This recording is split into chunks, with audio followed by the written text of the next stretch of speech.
There are so many great mechanics in Stardew Valley, but we can exploit some of these mechanics for our own personal gain. Some of these are seriously game-changing. Alrighty, let's get started. There are now a bunch of great enchantments that you can place on your tools and weapons to turn them into highly efficient machines of pure power. However, that is not true for all of the enchantments. Some of them are not the best, and the assignment of the enchantment is randomized. Applying an enchantment costs a prismatic shard, and wasting these is just not on the table. Instead, try applying an enchant to a tool or weapon. If you don't like the enchantment, reset that day and try and apply an enchantment to another tool. Keep doing this until you are happy with the enchantment. The enchantments will change after each time you have applied one, so you will need to apply one before they will change. Stardew Valley is great in co-op, but there are a few additional advantages to playing the game in co-op. If you and your friend mine the same resource node, that node will drop resources for both of you, meaning you can double all resources that you can collect from mining. This also works when destroying crates in the mines and collecting valuable forageables like truffles. Furthermore, you can build multiple buildings at the same time. Just head over to Robin with enough gold and resources on each player and click construct a farm building at the same time. If you get the timing correctly, Robin will somehow be able to build multiple buildings at the same time. No longer do you have to wait 3 days to get your barn collection going.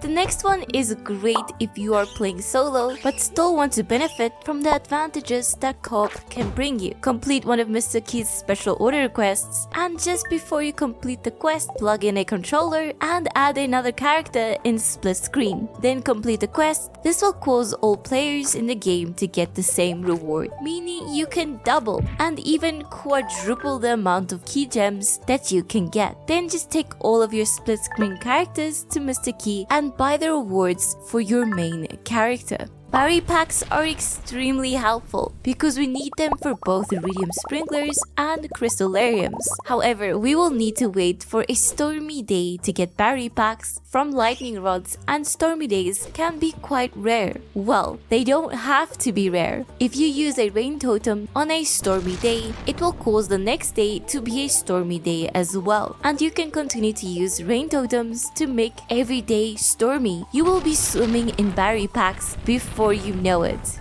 Every year there's an annual Stardew Valley fair, and there will be a display competition where you have to bring a variety of your highest quality items to win. The Grange display can be quite stressful, but it doesn't have to be stressful because you can come in first place with 9 iridium quality carps. That is all it takes to come in first place. Carps are extremely easy to catch, and you will need to catch them perfectly to get iridium quality, but it is really easy.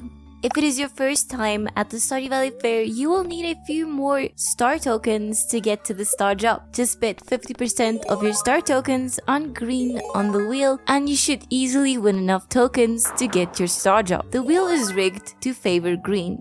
Okay, let's make a deal. If you didn't know this, then you have to hit subscribe and follow me on Twitch. Do you know those artifact spots that you can hope for artifacts? Most people think they are worms in the ground. They are actually roots. I thought they were worms for 4 years, and then it finally made sense. Getting to level 10 in the volcano is great because then you will get access to the forge. If you are struggling to get to level 10 in a single day, you could go through the volcano as far as you can and try to remember the layout and where the exits are. Then reset the game. The volcano layout will be exactly the same and only changes when you sleep. So you could memorize the entire layout and then finish it really fast if you know where all the exits are.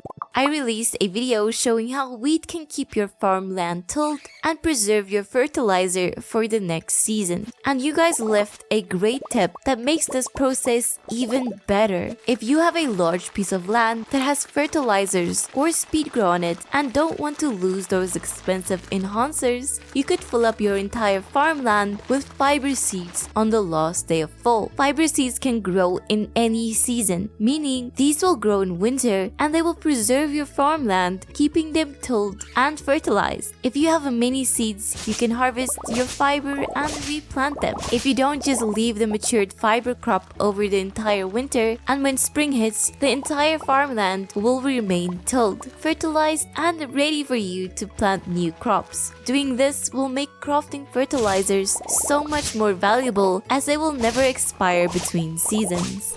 Having seasons in Stardew Valley is great because it keeps the game fresh and challenging. However, that is not the case for Ginger Island. Ginger Island is a tropical island, meaning that any crop can grow there no matter what season it is. Exploit that fact. Plant some of the most profitable crops in the game. Starfruit is a great option because you would only usually be able to plant starfruit in summer. Ancient fruit is another great option because you will only need to plant ancient fruit once and never again. The same is true for fruit trees. Any fruit tree grown on Ginger Island will produce fruit every single day for the rest of time. You can seriously profit off Ginger Island due to the lack of seasons.